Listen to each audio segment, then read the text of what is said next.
Hello दोस्तों, जय हिंद। उम्मीद है सब लोग मस्त होंगे और अपनी पढ़ाई में व्यस्त होंगे। आज आप सभी को एसएससी जीडी का प्रीवियस ईयर क्वेश्चन में मैथ का 16 नंबर शिफ्ट तीसरा कराया जाएगा, ठीक है। और इसके पहले आपको शिफ्ट दूसरा का कराया गया था, ठीक है ना।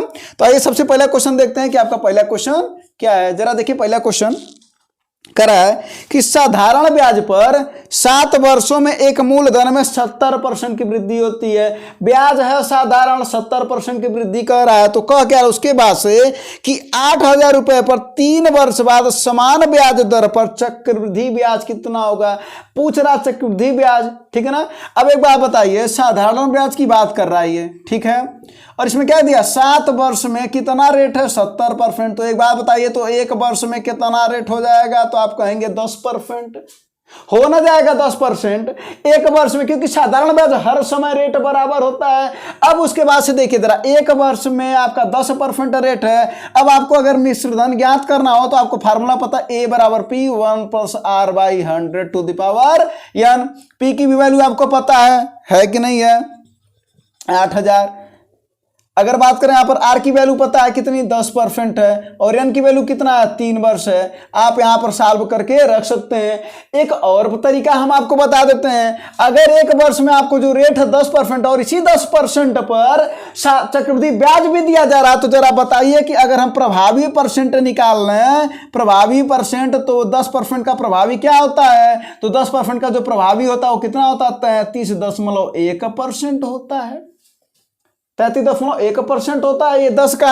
और किससे लगता है, A + B + AB/100 से लगता है ये। पहले 10 और 10 का एक बार निकाल लेंगे और फिर उसके बाद से ये आ जाएगा कितना, ये आ जाएगा 21। फिर 21 का 10% के साथ निकाल लेंगे ना, तो ये जो आपका आ जाएगा वो 33.1% आ जाएगा। इसका मतलब है कि आपको जो ब्याज मिल रहा है वो 33.1% ब्याज मिल रहा है चक्रवृद्धि ब्याज में 10% के हिसाब से। अब आपको क्या पूछ रहा है, चक्रवृद्धि ब्याज बताओ। तो जरा एक बात बताइएगा, आपके पास कितना है, 8,000 रुपया, और इसी का जब आपको 33.1% निकाल देंगे तो यही ना ब्याज है, यही आपको पूछ रहा था। आप चाहे फार्मूले से लगा सकते हैं और नहीं तो यहीं से लगा लीजिए। तो जरा देखिए, 2 0 से 2 0 कट जाएगा और ये 0 इसका दशमलव हटा देगा तो दशमलव हट जाएगा। तो 8 का नम 8, 8 त्रिक 24, 4 8 त्रिक 24, 2 26, 2648 रुपया आपका आ गया चक्रवृद्धि ब्याज। कोई दिक्कत नहीं। यहां से अगर आप लगाएंगे तो मिश्रधन आएगा। अब मिश्रधन जब आ जाएगा तो 8,000 उसी में से क्या कर देंगे, घटा दीजिएगा, आपका चक्रवृद्धि ब्याज मिल जाएगा। तो आप इस तरीके से भी लगा सकते हैं, आसानी तरीके से, ठीक है। तो आपका आंसर आपको मिल गया। अब आते हैं अगले क्वेश्चन पर।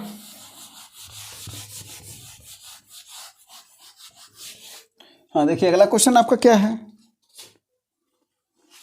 अगला क्वेश्चन है, ए की आय बी की आय से 70% अधिक है और सी की आय ए और बी के संयुक्त आय का 80% है। तो पूछ रहा है ए की आय सी की आय से कितने प्रतिशत कम है। ऐसा कभी भी सवाल दे तो सबसे पहले आपको दिमाग में रखिएगा, आपको पता करना होता है रेशियो। तो रेशियो कैसे पता करेंगे, तो 3 लोग हैं, लिख दीजिए।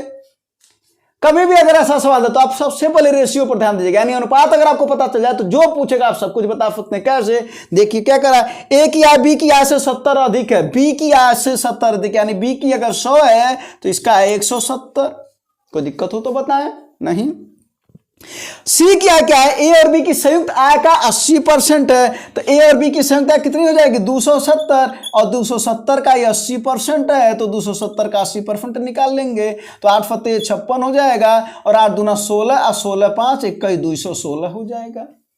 इसका मतलब है इसके ए के पास 170 है, बी 100 है, तो सी क्या है, 216 है। यहां तक कोई दिक्कत नहीं है। अब जो पूछ रहा है वो बताइए, कह रहा ए की आय सी की आय से कितने प्रतिशत कम है। तो एक बात बताइए जरा, ए कम है, ये तो क्लियर है। किससे, सी से, देखने से ही लग रहा है। कितना कम है, तो जरा देखिए, 30 इधर कम है और 10 40 46 कम है। और कितने किससे, सी से, तो सी नीचे रहेगा, तो 216 गुणे 100 कर लेंगे, ये आपका आंसर रहने वाला है। तो जरा देखिए, इसको काट दीजिए, 4 से कट जाएगा 25 बार में, और ये 4 5 20, 4 चौको 16, ये न हो जाएगा। हाँ ठीक है, अब 2 से काट दीजिए इसको, तो 2 दूना 4 और 2 सत्ते 14, और ये 2 दूना 4 तिहाई 1। अब देखिए जरा इसका गुणा कर लीजिए तो कितना हो जाएगा, 25 तिहाई 75 को 5 7 आया, 25 दूना 50 7 57 बटा 27, यही ना। तो 27 दूना कितना हुआ 54 हुआ, कितना बचा आपका 3 और ये हो जाएगा 35, तो 27 एक नम 27 और कितना आपका बचा 5 और इधर 3, 5 3 8 लगभग 3 के लगभग जा रहा है, 2 के लगभग, ठीक है ना। तो देखिए 3 के लगभग यानी 21.3%, ठीक है।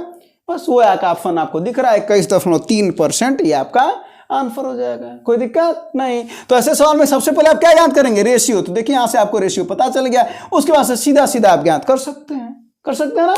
चलिए हाँ, अब बात करते हैं अगले सवाल का। अब अगला सवाल की बात कर रहे हैं। ए बी और सी एक साथ को कार्य करते समय निश्चित कार्य को 10 दिनों में कर सकते हैं। 3 लोग हैं और वो 10 दिनों में कर सकते हैं। चलिए अच्छी बात है। अब क्या कर रहा है कि ए बी से 20% अधिक दक्ष है और सी बी से 50% कम दक्ष है। इसका मतलब है कि यहाँ पर भी हम वही काम करेंगे। जब ऐसी बात करें तो अभी अभी हमने आपको बोला है कि परसेंटेज ज्ञात करी, सॉरी रेशियो ज्ञात करेगा। तो ए बी सी 3 लोगों की बात हो रही है और बात हो रही है इनके दक्षता की। बात किसकी हो रही है, दक्षता की। तो जरा देखिएगा क्या कर रहा है कि ए बी से 20% अधिक दक्ष है। इसका मतलब अगर बी 100 है तो ए अधिक है कितना, 20%, तो 120 ना हो जाएगा, कोई दिक्कत नहीं है। अब क्या कर, और सी बी से 50% कम दक्ष है, यानी सी इससे 50 कम है तो ये 50 हो जाएगा।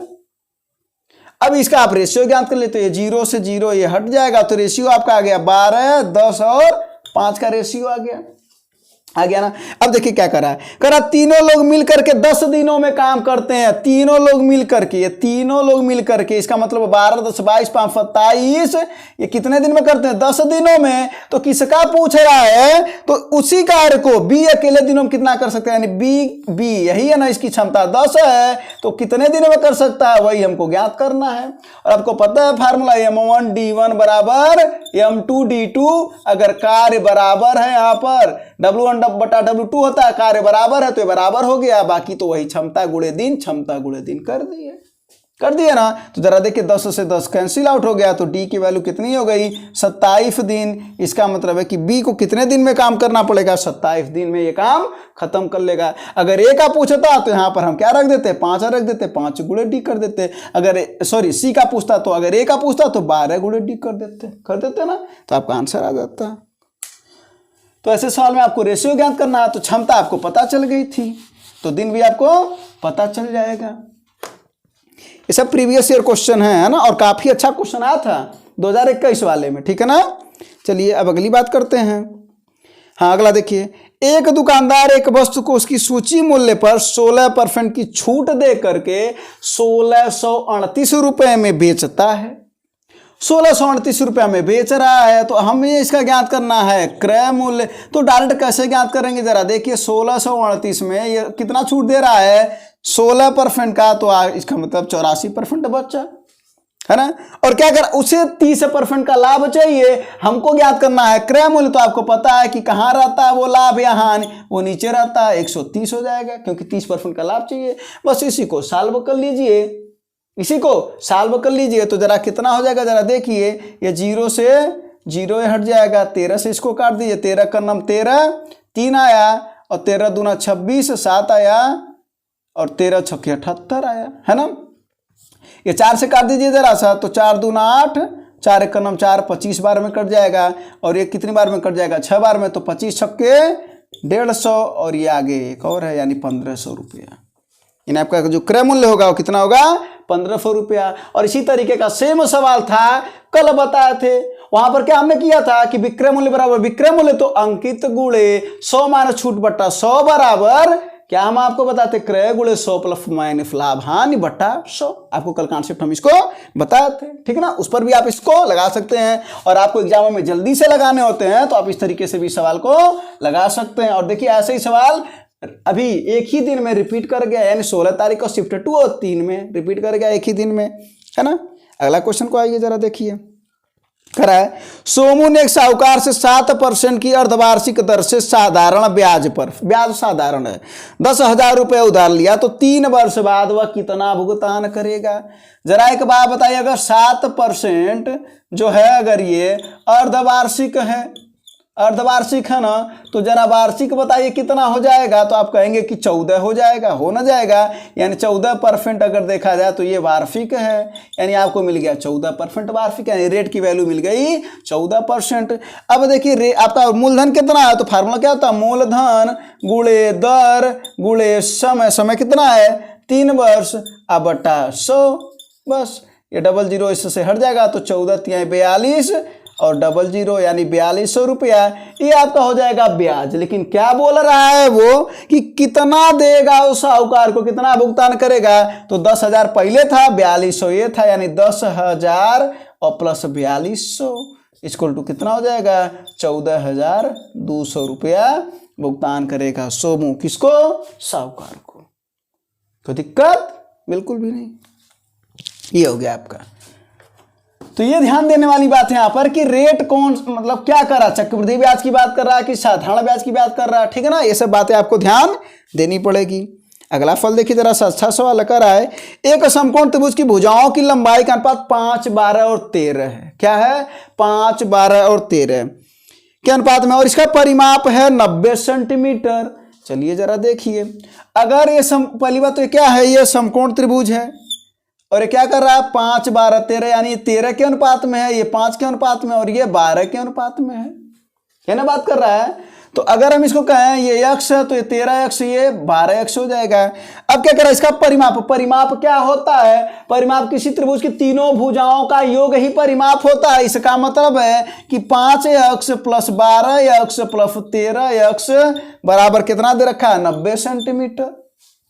कोई दिक्कत बिल्कुल भी नहीं है। तो जरा देखिए 5, 12, 17 और 17, 13 कितना हो जाएगा? 30 ना हो जाएगा, तो 30x बराबर 90, तो x बराबर आपका आ गया 3 सेंटीमीटर। कोई दिक्कत? तो अगर ये 3 आ गया तो इसका मतलब है कि ये कितना हो गया? तो आप कहेंगे ये 36 हो गया। ये कितना हो गया? तो आप कहेंगे 15 हो गया। ये कितना हो गया? तो ये आप कहेंगे 39 हो गया। हो गया ना? अब देखिए पूछ कह रहा त्रिभुज का क्षेत्रफल बताओ। तो त्रिभुज का क्षेत्रफल क्या होता है? तो त्रिभुज का क्षेत्रफल का फार्मूला आपको बताया गया है, 1/2 आधार गुणे ऊंचाई।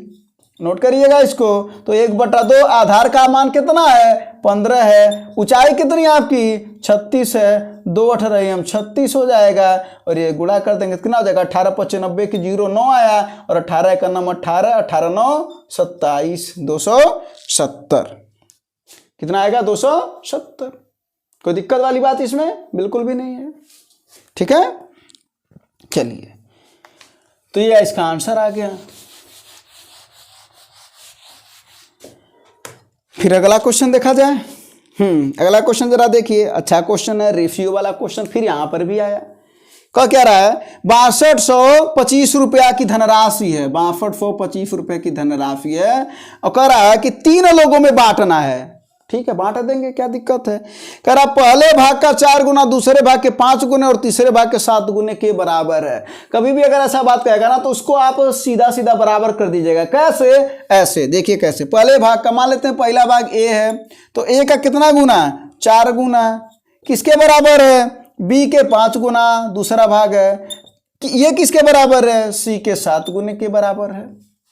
कोई दिक्कत नहीं है, बस ऐसे बराबर कर दीजिए। इसके बाद से क्या करेंगे? देखिए 4, 5 और 7 का एलसीएम निकाल लीजिए, और नहीं अगर निकाल पा रहा तो सीधी सी बात बता दे रहे हैं कि इसके नीचे जो 4 है इसको छोड़ दीजिएगा, बाकी दोनों को लिख दीजिए। यानी कितना हो जाएगा? 5 गुणे 7, यानी कितना इसको लिखना? सीधा 35। ठीक है, कोई दिक्कत नहीं है। बी के नीचे क्या लिख देंगे? 5 छोड़ दीजिएगा, तो 7 चौको 28 लिख दीजिए। सी के नीचे क्या? 7 छोड़ दीजिएगा, 5 चौको 20 लिख दीजिए। अब कभी भी जब ऐसी बात रहे तो आपको सीधा सीधा बता दें, तो ए अनुपात बी अनुपात सी का जो अनुपात मिल गया आपको 35 अनुपात 28 अनुपात 20 मिल गया।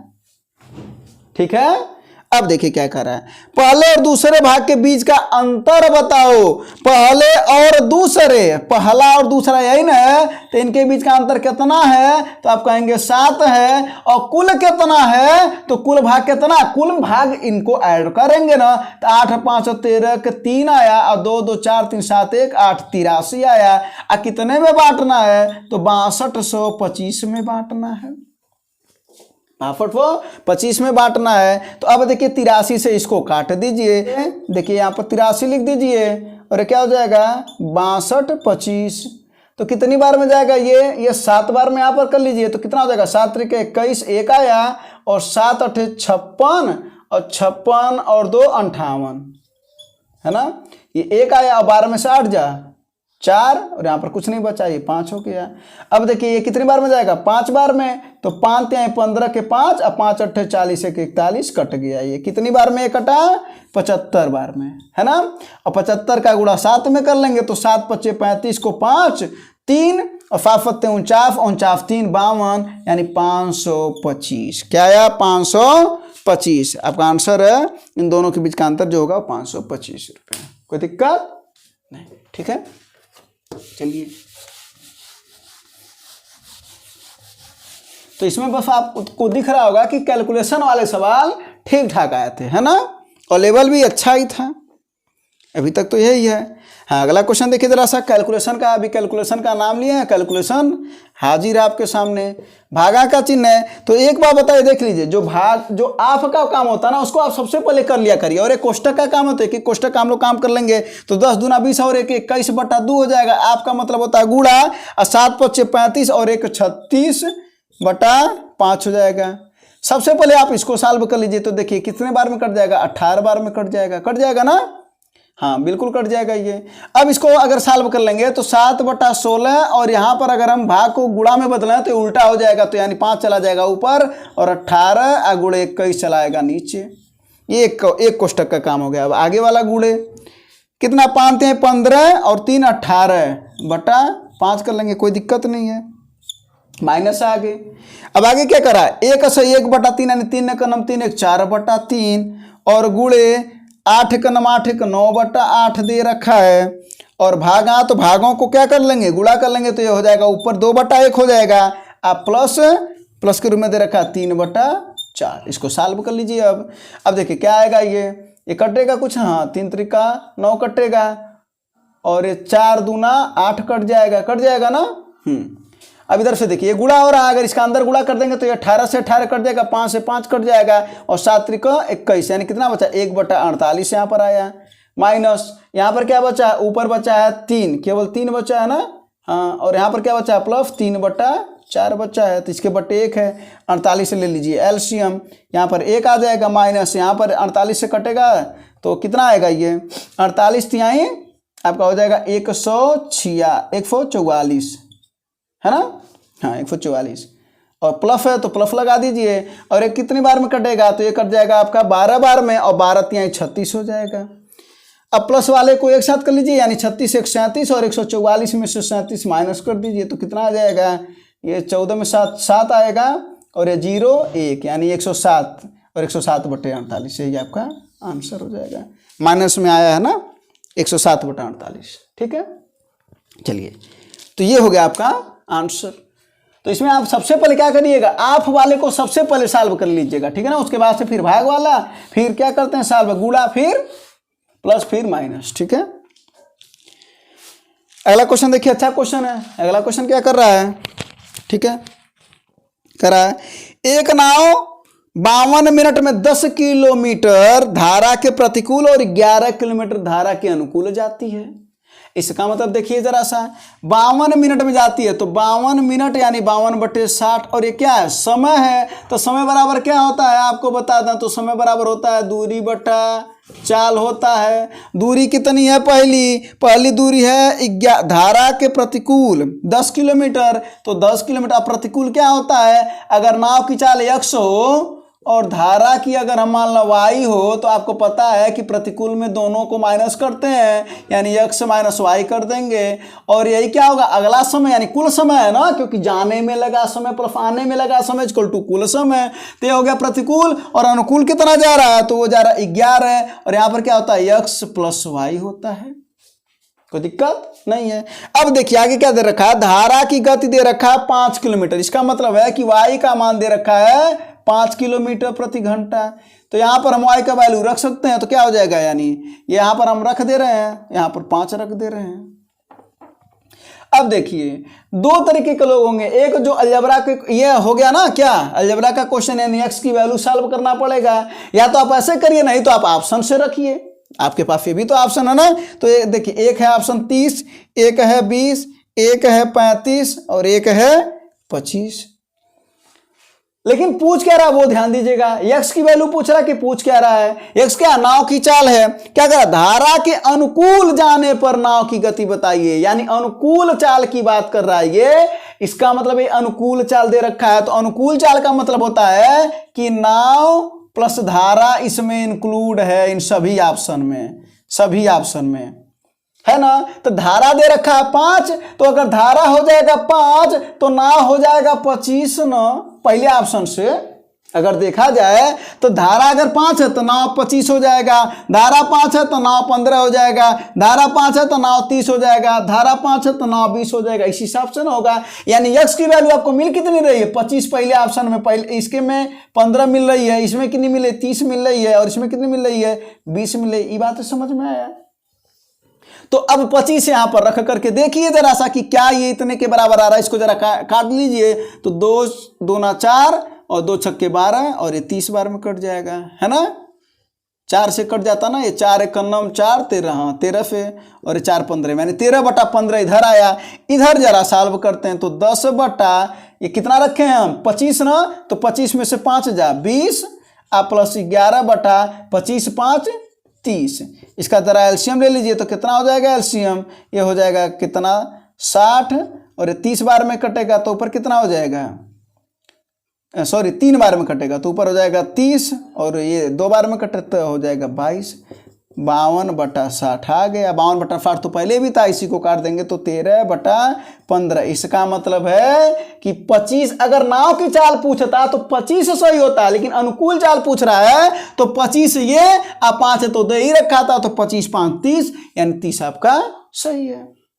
ठीक है, बाकी ऑप्शन आपको गलत है, तो ये ध्यान दीजिएगा। तो आपके इसके 2 तरीके हैं लगाने को, एक ऑप्शन से और दूसरा अलजेब्रा का सवाल है ये, यानी द्विघात समीकरण बनेगा x में। तो अगर आपको x की वैल्यू सॉल्व करना आ रही तो आप उस तरीके से भी चाहे तो लगा सकते हैं, लेकिन बहुतों लोगों को x की वैल्यू नहीं सॉल्व करने आती है, और जिनको आती है वो वही लगाएंगे, है ना।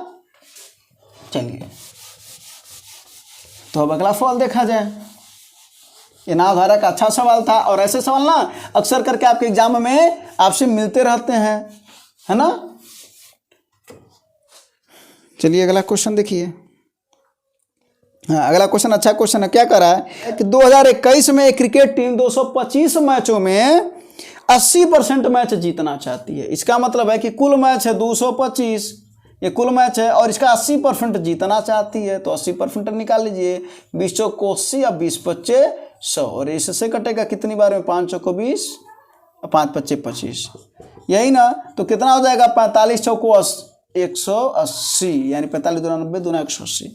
180 मैच वो जीतना चाहती है, कितने में, 225 में, ठीक है ना। अब देखिए 120 मैचों में उसका सफलता दर 70% है। इसका मतलब है कि 120 मैच में वो 70% उसका सफलता दर है, यानी इतना मैच वो जीत चुकी है। तो 12 फत्ते 84, यानी वो 84 मैच वो जीत चुकी है। ये 84 मैच क्या हो चुकी है, जीत चुकी है, ठीक है। जीतना है उसे कितना, 180, तो कितना उसे और जीतना अभी, तो अगर बात करें तो 96 मैच उसे और जीतना है।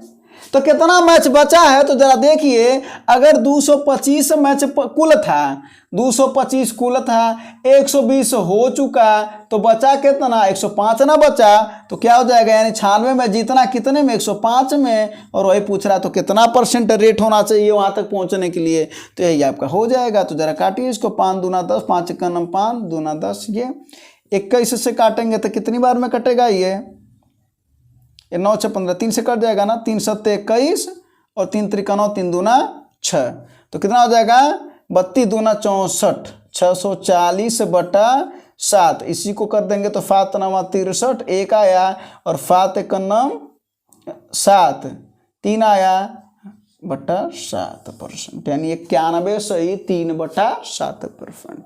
तो बात क्या था कि 225 मैच कुल थे और उसे 80% उसे जीतना था, यानी 180 मैच जीतना था। 180 मैचों में से सबसे पहले उसकी 70% रेट था जीतने का 120 में, यानी 84 मैच वो जीत चुकी थी। तो बचा कितना उसको जीतने के लिए, 96 मैच। क्यों? क्योंकि 180 जीतना था, 84 जीत चुकी, तो 96 बचा। कितने में बचा? चूंकि 120 मैच हो चुका था तो बचा कितना, 105 मैच। तो 105 में 96 जीतना है, यानी उसे 90 मैच हारना है। तो उसका रेट क्या होना चाहिए, 91 से 3 बटा 7% रेट होना चाहिए। इधर से जीता अगर वो तो काम बन जाएगा उसका। ठीक है, चलिए ये हो गया इस सवाल का आंसर। हाँ, अगला सवाल देखते हैं। अगला फल देखिए, कैलकुलेशन वाला सवाल है। क्या कर रहा है, 8 माइनस 88 भागा 11 का लिखा है ना, तो 11 गुणे 2, यानी का को सबसे पहले सॉल्व कर लीजिएगा। तो 11 दूना 22 यहाँ पर हम लिख देते हैं, ठीक है ना, तो हो जाएगा 22, और माइनस कोष्टक में है तो 22 माइनस 72 भागा 4, तो 72 भागा 4 कर देंगे तो कितना हो जाएगा, 18 हो जाएगा।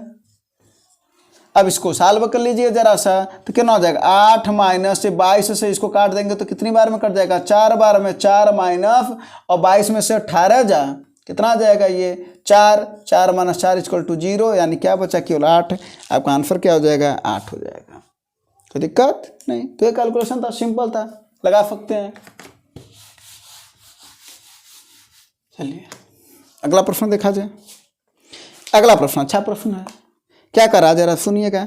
किसी वस्तु के विक्रय मूल्य में 164 रुपए की वृद्धि होने पर 12% की हानि की जगह पर 8.5% का लाभ हो रहा है। हम आपको बोले थे ऐसे सवाल में कि लाभ या हानि रहे, या हानि और लाभ रहे तो दोनों को जोड़ लेंगे। एक जैसे रहे, यानी लाभ लाभ रहे, हानि हानि रहे तो दोनों को क्या कर देंगे, अंतर ले लेंगे। तो जरा देखिए आप, लाभ और हानि है, यानी 12 प्लस 8 दशमलव कितना है, 5, और यही किसके बराबर है, तो यही है आपके 164 रुपये के बराबर, यानी 12.8 यानी 20.5 किसके बराबर, 164 के बराबर। तो क्या पूछ रहा है, तो क्रय मूल्य बताइए। तो किसी वस्तु का क्रय मूल्य कितना होता है, 100% होता है, तो 164 गुणे 100 बटा 20.5, क्योंकि 20.5 अगर इसके बराबर है तो 100 किसके बराबर होगा। तो जरा देखिए ऊपर नीचे 10 का गुणा कर देंगे तो ये दशमलव हट जाएगा ना। तो जरा देखिए 5 से काटिए इसको, 5 चौक को 20, 5 एक 5, 5 दूना 10, 41 से कितनी बार में कट जाएगा, 4 बार में, 4 दूना 8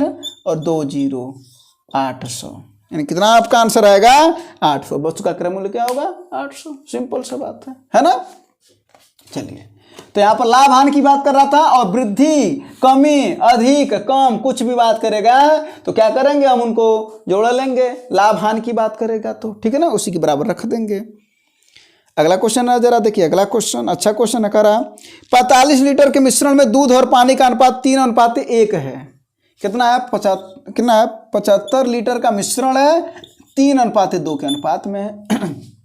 दूध और पानी है, मिल्क है और वाटर है। तो ये कितना हो जाएगा, तो 3 2 5 और 15 3 45 हो जाएगा ये, अब 15 दूना 30 ये हो जाएगा। ये ना हो जाएगा। क्या करा, इसे 1:2 के अनुपात में करना है, और क्या मिलाना है, आपको पानी मिलाना है, यानी 45/30 + x पानी मिला दिए और यही करा 1/2 के अनुपात में करना है। आप इस तरीके से भी लगा सकते हैं, तो ऊपर है 45 और नीचे है 30, तो कितना कर दें तो 1:2 के अनुपात में आ जाए, तो यहाँ पर लिख दीजिए 60, तो 60 30 हो जाएगा 90, तो 45/90 बराबर 1/2 आ जाएगा। आंसर आपको मिल भी गया। और नहीं तो सॉल्व कर लीजिए, तो 45 दूना हो जाएगा 90 और 90 बराबर 30 प्लस x, 30 इधर जाएगा तो आ जाएगा 60, x बराबर 60, यानी कितना पानी मिलाना पड़ेगा, 60 लीटर पानी मिलाना पड़ेगा। ठीक है, चलिए, तो इसको तो आप देख करके लगा सकते थे, लगा भी लिए होंगे। अगला क्वेश्चन देखिए, महत्तम वाला क्वेश्चन है। महत्तम वाले क्वेश्चन में ना कोई भी ऐसे सवाल कभी भी रहना, तो 3 अंक है ना इसमें, सॉरी 3 संख्या है ना, कोई भी सबसे जो छोटा है उससे जो बड़ा ना उससे भाग दे दीजिएगा और जो आएगा वही मौसा होगा। मतलब क्या हम कर रहे हैं वो समझिए। देखिए 2091 है तो 2091 उठाइए, इससे बड़ा कौन है, 3485 है, यही ना। कह इसका महत्तम समापवर्तक x है, तो x के अंकों का योग क्या होगा। ठीक है, पहले मौसा तो ज्ञात कर लें, तब ना महत्तम समापवर्तक उसके अंकों का योग ज्ञात करेंगे। तो जरा देखिए, एक बार में कटेगा तो 2091 हो गया, ये 4 आया, 18 में से 9 9 आया, यहाँ पर 3 बचा, 1 बचा है। फिर जो शेष आता है फिर उससे भाग किसका देते हैं, इसका देते हैं, तो क्या हो जाएगा 2091, फिर एक बार में जाएगा तो 1394 हो जाएगा। 11 में 4 7 आएगा, यहाँ पर 18 बचा तो 18 में से 9 9 आएगा, यहाँ पर 9 बचा है 6 आएगा। फिर इससे भाग देंगे किस में, इस वाले में, तो 1394, ये कितनी बार में जाएगा, ये 2 बार में जाएगा क्या, तो 2 7 14 को 4 और 2 9 18 को 19, 2 6 12 13, पूरा कट गया। जिससे कटता है वही उसका मौसा होता है। इसमें कोई प्रॉब्लम हो तो बताएं। तो 697 इसका मौसा होगा। और क्या पूछ रहा है कि 697 के अंकों का योग क्या होगा, तो 9 6 15 7 22 होगा, यही ना होगा। बस आपका आंसर यही है। तो वही हम बोल रहे हैं कि अगर आप 3485 को 4869 में काटेंगे, सॉरी 79 में काटेंगे ना, तो भी यही आएगा। ठीक है ना। तो वही हम बोल रहे हैं कि आपको जल्दी लगाने हैं ना, तो बस आप किसी एक पर प्रयोग करिए कि पूरा प्रयोग करेंगे, वहां पर प्रयोग नहीं करेंगे। अगर वहां पर प्रयोग करेंगे ना तो फिर आपके साथ प्रयोग हो जाएगा। ठीक है, चलिए अब बात कर रहे हैं अगला क्वेश्चन। अगला क्वेश्चन देखिए क्या करा है। 5 संख्याएं हैं, कितनी, 5। करा पहली 4 संख्याओं का औसत 5वीं संख्या का 5/6 है, यानी a plus B plus C plus D का औसत माने बटे 4। 4 लोग हैं तो बटे 4। क्या है, 5वीं का 5/6, 5वीं ई है, इसका कर लीजिए 5/6, कोई दिक्कत नहीं है।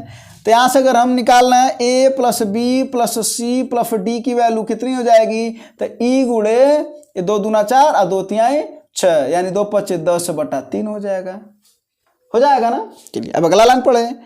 यदि सभी 5 संख्याओं का औसत 26 हो, यानी सभी, यानी a plus B plus C plus D plus E बटा 5 का औसत 26, तो ये 5 अगर हम उधर भेज दें तो गुणा कर देगा ना, तो 5 गुणा कर देगा तो क्या हो जाएगा, गुणे 5, यानी हो जाएगा 26 5 130 हो जाएगा।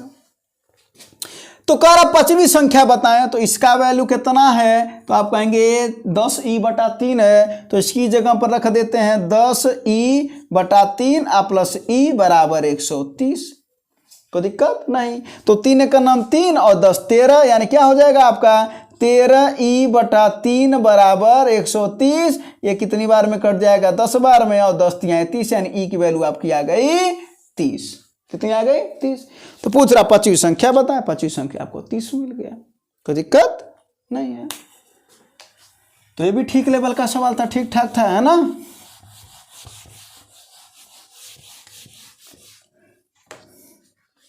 अब अगला सवाल पर चला जाए, जरा देखिए अगला सवाल, अच्छा सवाल है। क्या कह रहा है कि 2 वर्ष में एक निश्चित मूलधन पर 4% प्रति वर्ष की दर से चक्रवृद्धि ब्याज 1530 रुपया होता है। तो क्या कह रहा है, समान राशि पर समान अवधि और समान दर पर साधारण ब्याज कितना होगा। यानी जो रेट और समय दे रखा है उसी रेट पर चक्रवृद्धि ब्याज की बात कर रहा है, उसी रेट और समय पर साधारण ब्याज पूछ रहा है आपसे। सबसे पहली बात आपको बता दें, चक्रवृद्धि ब्याज से कम साधारण ब्याज होता है, तो 1530 से तो कम होगा, इस बात की तो गारंटी है। लेकिन कुल ऑप्शन कम दे रखा है, वो भी कम होशियार नहीं है। चलिए तो कोई बात नहीं, लगा देते हैं। तो जरा देखिए, अगर हम 4% का अगर हम 2 वर्ष के लिए निकालें प्रभावी परसेंट तो क्या होगा, तो प्रभावी जो रेट हो जाएगा वो हो जाएगा 4 + 4 + 4 × 4/100। तो आपका आ जाएगा कितना, 8.16%। बोलिए कोई दिक्कत नहीं है। तो यही किसके बराबर है, यानी 8.16% बराबर कितना है, 1530 के, है ना। अरे भाई यही चक्रवृद्धि ब्याज है। तो कहें हम 8.16% हमको रेट मिला, यानी चक्रवृद्धि ब्याज मिला, चाहे कहा 1530 रुपया मिला। परसेंटेज में कहेंगे तो ये कहेंगे, और अगर पैसा में कहेंगे तो 1530 रुपया कहेंगे। पूछ रहा समान समय पर समान सब कुछ अगर रहे, रेट यही रहे, समय यही रहे, तो पूछ रहा है क्या, पूछ रहा है आपका साधारण ब्याज कितना होगा। तो 2 वर्ष का 4, अगर 2 वर्ष का 4% के हिसाब से साधारण ब्याज कितना होता है, 8% ना होता है, क्योंकि साधारण ब्याज बराबर होता है। तो कौन सा फार्मूला लगाने की जरूरत है, 2 लाइन का तो काम है, क्योंकि आपको पता है कि 4 का चक्रवृद्धि ब्याज क्या होता है, 8.16% होता है 2 वर्ष के लिए। 4% का 2 वर्ष के लिए साधारण ब्याज का तो 8 होता है। तो 8 बराबर, अगर इतना बराबर इतना, तो 8 बराबर कितना, तो 1530 गुणे ये तिरछा गुणा कर देते हैं ना, और ये नीचे चला आता है तो 8.16। 100 का ऊपर नीचे गुणा कर देंगे तो ये दशमलव हट जाएगा, तो दशमलव हटा देते हैं, 100 भी हटा देते हैं। समझे कि नहीं। तो जरा देखिए, 8 का नाम 8 और ये 8 दूना 16, सॉरी 8 दूना 16, 2 से काट दीजिए, ये 50 बार में कट जाएगा, और ये 2 × 5 = 10, 2 × 1 = 9, तो 51 से 3 बार में कट जाएगा ना, 3 बार में बस। देखिए 5 × 3 = 15 और आगे 00, 1500 रुपया आपका क्या आएगा, साधारण ब्याज होगा। तो दिक्कत नहीं। तो ऐसे सवाल में कौन सा जरूरत है पूरा फार्मूला लगाने की, 2 लाइन का तो खेल है, 2 लाइन का तो खेल है बस। सवाल बड़ा है, सॉल्यूशन आप आसानी से कर सकते हैं। बाकी आपके पास फार्मूले भी हैं, कॉन्सेप्ट में भी हैं, वो भी आप लगा सकते हैं, लेकिन एग्जाम हाल में तो आपको जल्द से जल्द लगाने होते हैं, है ना, सिलेक्शन तभी होगा। अगले क्वेश्चन पर आते हैं, जरा देखिए क्या करा।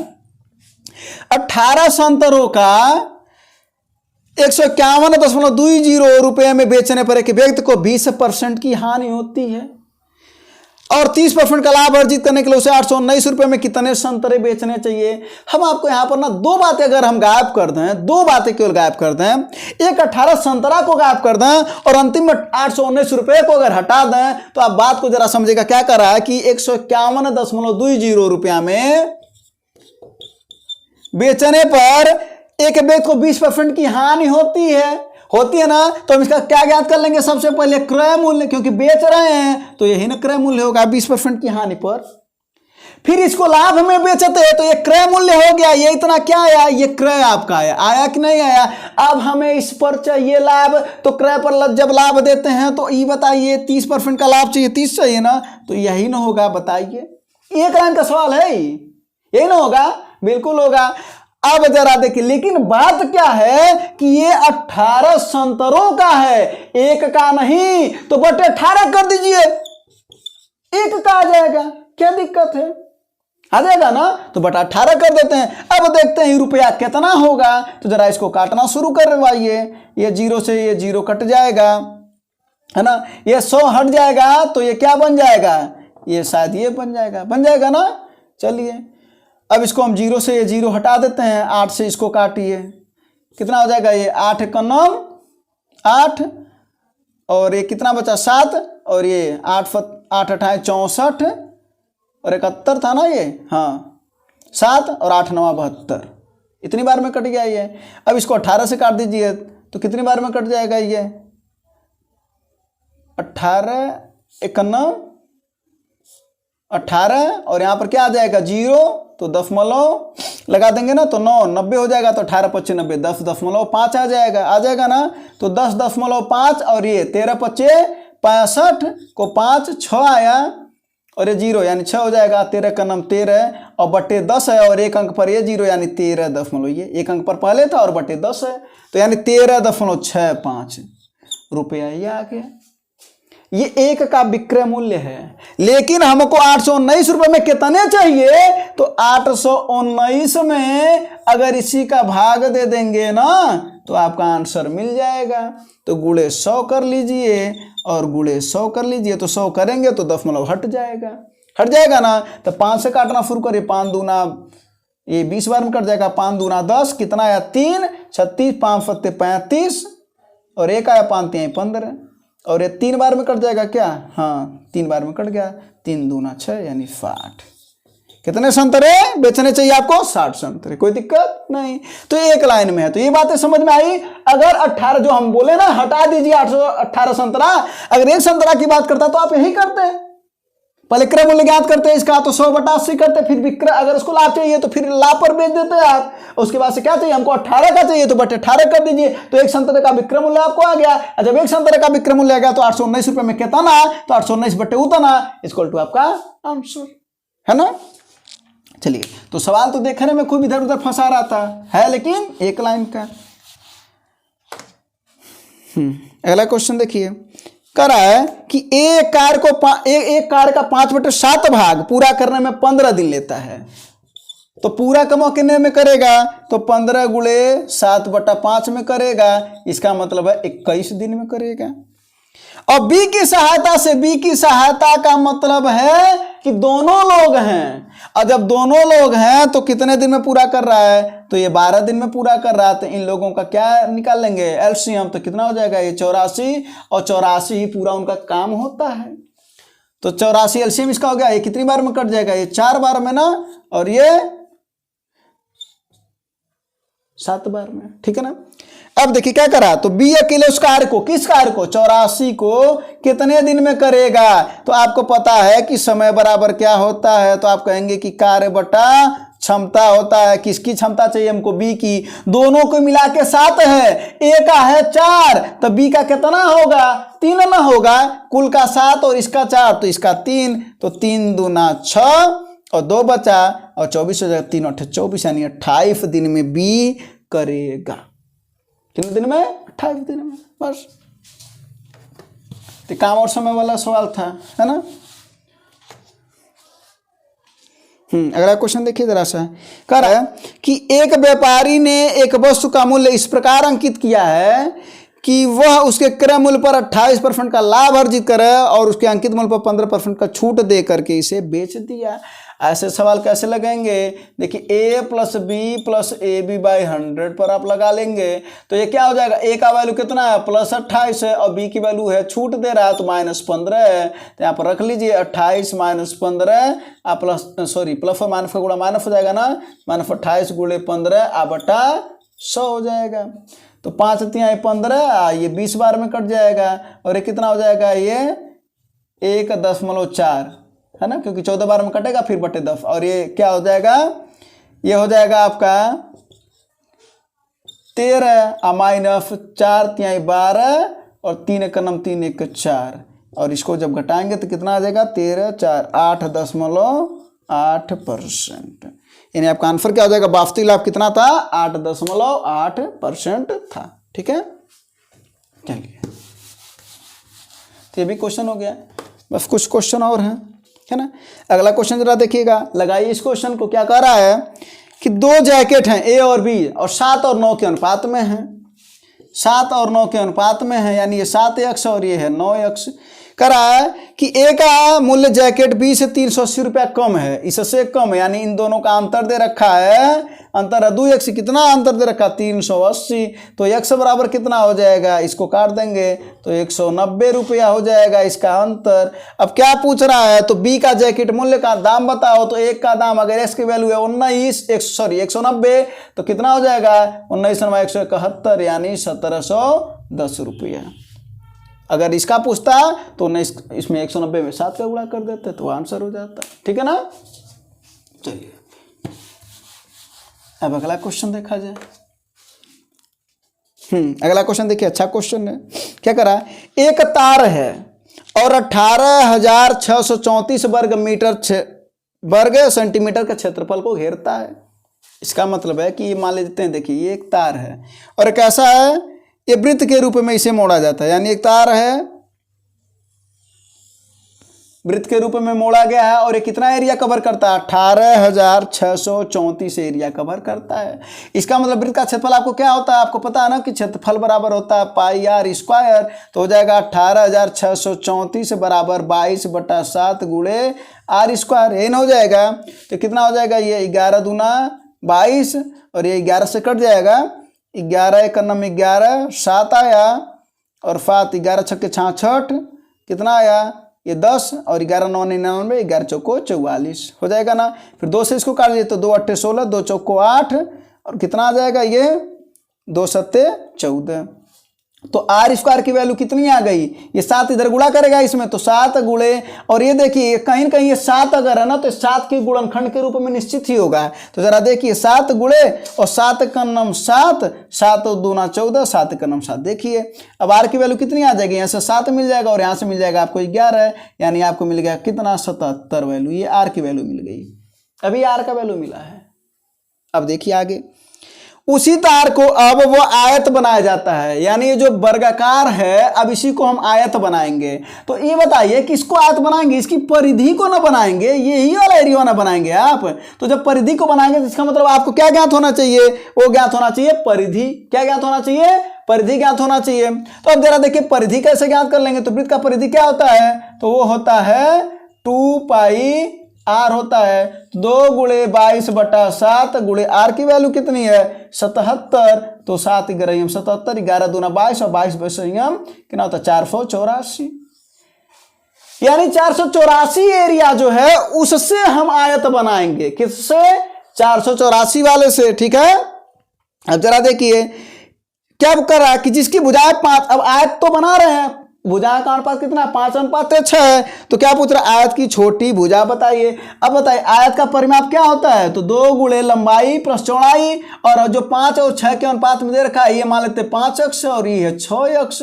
तो कितना हो जाएगा? 5x प्लस 6x, क्योंकि 2 गुणे लंबाई प्लस चौड़ाई और ये किसके बराबर है? 484 के बराबर है ना। तो 2 से ये कट जाएगा, 2 दूना 4, 2 चौको 8, 2 दूना 4 और 5 6 11x बराबर 242। 11 से काटे 11 दूना 22, 11 दूना 22, यानी x का वैल्यू आ गया 22। अब देखिए पूछ क्या रहा है? आयत की छोटी भुजा की लंबाई बताइए। छोटी भुजा कौन सी है? 5 है, 5x वाली है। क्या हो जाएगा? 5 गुणे 22 यानी 110। कोई दिक्कत नहीं। और बड़ी वाला पूछता तो ये कितना हो जाता है? ये 6 वाली है। तो 22 में 6 का गुणा कर देते तो 132 हो जाता ना शायद। 2 छक्के 12, 2 छक्के 12 1 13। ठीक है बस। तो क्या पूछ रहा था? आपको छोटी भुजा पूछ रहा था। छोटी भुजा आपने बता दिया 110 सेंटीमीटर। चलिए तो वृत्त को इसने क्षेत्रफल को पहले क्या बदला? आयत में बदलना था। तो हमको क्या चाहिए था? परिधि। फिर उसके बाद से हमको परिमाप ज्ञात कर लिए। अब कितने सवाल हैं? बस कुछ सवाल और हैं, 3-4 सवाल और हैं। और इस बार तो आपको पता भी है कि 20 क्वेश्चन आने हैं और 1 ही घंटा टाइम है आपके पास, है ना। तो समय कम है, काम आपके पास ज़्यादा है। चलिए अगला क्वेश्चन जरा देखिए क्या करा। एक दुकानदार द्वारा 150 पेनों को 1200 रुपये में खरीदता है, यानी क्रय कर रहा है। 150 पेन कितने रुपए में? 1200 रुपये में। तो जरा बताइए एक पेन का दाम क्या हो जाएगा? तो 1200 रुपया बटा 150, इससे कितनी बार में कट जाएगा? यानी 8 रुपया। ये क्रय हो गया। ये 8 क्या है? क्रय है। अगर बात करें क्या कर रहा है? फिर कर रहा है 180 पेनों को 1620 रुपये में बेचता है, यानी विक्रय। तो विक्रय क्या कर रहा है? 180 पेन को कितने में बेच रहा है? 1620 रुपये में। तो एक पेन का कितना हो जाएगा विक्रय? 1620 बटा 180, इससे कट जाएगा 18 9 162, यानी 9 रुपया। लाभ तो दिख ही रहा है, 8 रुपये में खरीद रहा है, 9 रुपये में बेच रहा है। तो कितने का लाभ है? एक पेन का 1 रुपये का लाभ है। कितने में? 8 में गुणे 100 कितना होता है? 12.5%। हम आपको पहले भी बोले थे कि आपको परसेंटेज याद होना चाहिए, यानी 100 बटा 8 का वैल्यू होता है 12.5%। तो आपका आंसर आ गया 12.5%। और क्या दिख रहा है? सीधा सीधा दिख रहा है, 8 से 9 पर आए हैं, लाभ दिख रहा है ना। चलिए तो यहाँ पर क्या करना था? एक पेन का, ऐसे सवाल में क्या करिए? एक पेन का ज्ञात कर लीजिए क्रय और विक्रय। आपको बहुत आसानी तरीके से आंसर लग जाएगा, आ जाएगा सवाल। अगला क्वेश्चन देखिए जरा सा। कह रहा है कि यदि निम्नलिखित 6 प्रेक्षण है, यानी 6 ठो प्रेक्षण है, 6 ठो मान है, उसका औसत दे रखा 12.5, तो पहले 3 प्रेक्षणों का औसत ज्ञात कर लीजिए। ठीक है, पहले x की तो वैल्यू ज्ञात कर लें, तो क्या हो जाएगा ये x + 2, फिर अगला सबको लिख दीजिए x + 5, फिर अगला को लिख दीजिए x + 8, फिर लिख दीजिए x + 11, और फिर लिख दीजिए कितना x + 14, अभी और भी है ना, एक और है x + 17, और इसी का वैल्यू, इसी का कितना दे रखा है 12.5। कितने लोग हैं ये, 1 2 3 6 तो दिया ही है, तो गुणे 6 हो जाएगा, यानी कितना हो जाएगा 6 × 5 = 30, और 0 आ गया 3, 6 दूना 12, 3 15, और 6 का 9 6 1 7 हो जाएगा ना। हाँ ठीक है 75। क्यों? क्योंकि औसत दे रखा था ना, तो औसत बराबर क्या होता है योग बटे संख्या, तो योग बराबर क्या होता है औसत गुणे संख्या, तो हमने क्या कर दिया है औसत गुणे संख्या कर दिया, ये योग निकल गया। अब देखिए 6x है इधर, बिल्कुल सही है, 5 2 7, 7 8 15, अब 15 11 कितना हो गया आपका 26, और 26 14 आपका 40, और 40 ये 57 हो गया, यानी +57 बराबर 75। ये उधर जाएगा तो 6x बराबर कितना हो जाएगा, ये 75 में से 57 माइनस हो जाएगा, तो कितना हो जाएगा 15 में 7 8, और 1 बचा, 6x बराबर 6 3 18, x बराबर 3 आया। अभी भी वो चीज़ नहीं मिला है जो आपको चाहिए, तो चाहिए क्या कर, आप पहले 3 प्रेक्षणों का औसत कितना होगा, पहला 3 प्रेक्षण कौन है x + 2, यानी 3 का जब वैल्यू रखेंगे तो पहला प्रेक्षण क्या आ जाएगा 3 2 5, अगला क्या आ जाएगा 8, अगला क्या आ जाएगा 3 की बात कर रहा ना, ये हो जाएगा 11, तो 3 ही की बात कर रहा है। तो देखिए औसत कैसे ज्ञात करते हैं, 5 + 8 + 11 बटा 3, तो क्या हो जाएगा 8 5 13, 13 11 24, 24 ना, 24 बटे 8 सॉरी 3 = 8, कितना आया 8, बस कोई दिक्कत वाली बात नहीं है। ठीक है,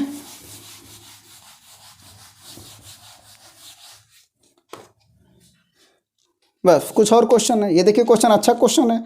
क्या करा, यदि 3 संख्या 3:5:5:7 के अनुपात में है, तो उनका लघुत्तम समापवर्तक अगर इतना है, तो दूसरी संख्या और पहली संख्या के बीच में अंतर बताइए। सबसे पहले अगर आपको बता दें कि यहां पर ज्ञात कर लीजिएगा मौसा, ये सवाल ये भी दे सकता था जो कि कल वाले में यही दिया था। आपको बता दें यहां पर दूसरी और पहली संख्या के बीच में अंतर की जगह पर उसने मौसा पूछ रखा था।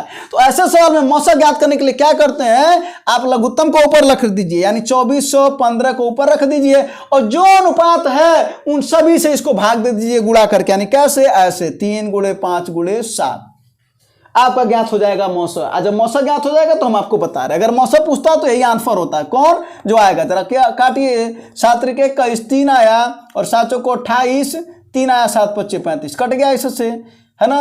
अरे कितना 15 5 × 15, 15 दूना 30, 4 बचा ना, अब 15 × 3 = 45, यानी कितना आ गया 23 आ गया। अगर मौसा पूछता ना तो यह आपका आंसर हो जाता, लेकिन मौसा नहीं पूछ रहा है, तो पूछ क्या रहा वो देख लेते हैं। कह रहा दूसरी संख्या और पहली संख्या के बीच में अंतर क्या है, अनुपात है 3:5:7, दूसरी और पहली के बीच में अंतर कितना है 2x का। अब मौसा कहां होता है, उस संख्या में होता है, इसका मतलब यही वैल्यू है x की। मौसा कहां होता है, उस संख्या में होता है, तो यानी x की वैल्यू है 23, तो क्या कर लेंगे 2 × 23 = 46, है ना, आपका आंसर होगा, है ना, होगा, तो आपका आंसर मिल गया। अगर वही पूछता है कि तीसरी संख्या क्या है, तो 7 × 23 कर देते, दूसरी क्या है 5 × 23 कर देते, पहली क्या है 3 × 23 कर देते, ये आपका आंसर हो जाता। योग पूछता है अगर पहली और दूसरी का, तो 5 3 8 × 23 कर देते। तो जो पूछता आप बता सकते थे। ध्यान रखिएगा कि मौसा ज्ञात करने का क्या तरीका है, जो लघुत्तम ऊपर होता है लघुत्तम ऊपर, और नीचे जो संख्या उनका गुणा कर दीजिए, जो आएगा वही आपका मौसा हो जाएगा। फिर जो भी पूछेगा आपका दिमाग उतना काम कर लेगा बहुत ही आसानी तरीके से कि वो क्या पूछना चाह रहा है। अब ये लास्ट क्वेश्चन है, कौन सा है लास्ट क्वेश्चन, ठीक है ना। मेरा लास्ट क्वेश्चन देखिए, करा एक कार अपनी यात्रा के पहले 41 किलोमीटर 45 मिनट में तय करता है, और शेष 23 किलोमीटर 35 मिनट में तय करता है। तो क्या करा, कार का औसत गति बताइए। तो ये बताइए औसत गति बराबर होता क्या है, तो आप कहेंगे कि क्या होता है दूरी, यानी कुल दूरी बटे कुल समय, यह ना कहेंगे कुल दूरी बटे कुल समय। कुल दूरी कितनी है, तो आप कहेंगे 41 है, आप प्लस कितनी है 23 है। समय कितनी है, ये 45 है और प्लस 35 है। और ये मिनट में है ना, तो बट्टे हम 60 कर देंगे, ये ना कर देंगे, कोई दिक्कत नहीं है। तो जरा देखिए क्या हो जाएगा, ये 3 1 4 और 4 2 6 और 60 ऊपर चला जाएगा गुणा करके। अब बटे 45 है और 35 कितना हो जाएगा, ये हो जाएगा 80। ये हो जाएगा, ये आपका किस में आएगा, देखिए ये किलोमीटर में है और ये किस में बदल दिया, घंटा में, तो किलोमीटर प्रति घंटा में आएगा, लेकिन आपको चाहिए क्या, मीटर प्रति सेकंड में चाहिए। तो अगर किलोमीटर प्रति घंटा को मीटर पर सेकंड में चाहिए तो क्या करते हैं हम, तो 5/18 कर देते हैं। तो अब इसका गुणा कर लीजिए, तो कितना हो जाएगा, ये 0 से 0 कट जाएगा, 6 त्रिक 18 है ना, और ये कितने बार से कटे, 8 8 64, तो 8 5 40 और 40/3 यानी कितना आ जाएगा, इसी को कर लेंगे तो 13 सही 1/3 यानी 13 3 39 41/3। पहला ऑप्शन मीटर प्रति सेकंड में पूछ रहा था, कोई दिक्कत नहीं है। तो बस आपको कुल दूरी बटा कुल समय करना था, ये आपका आंसर आ गया।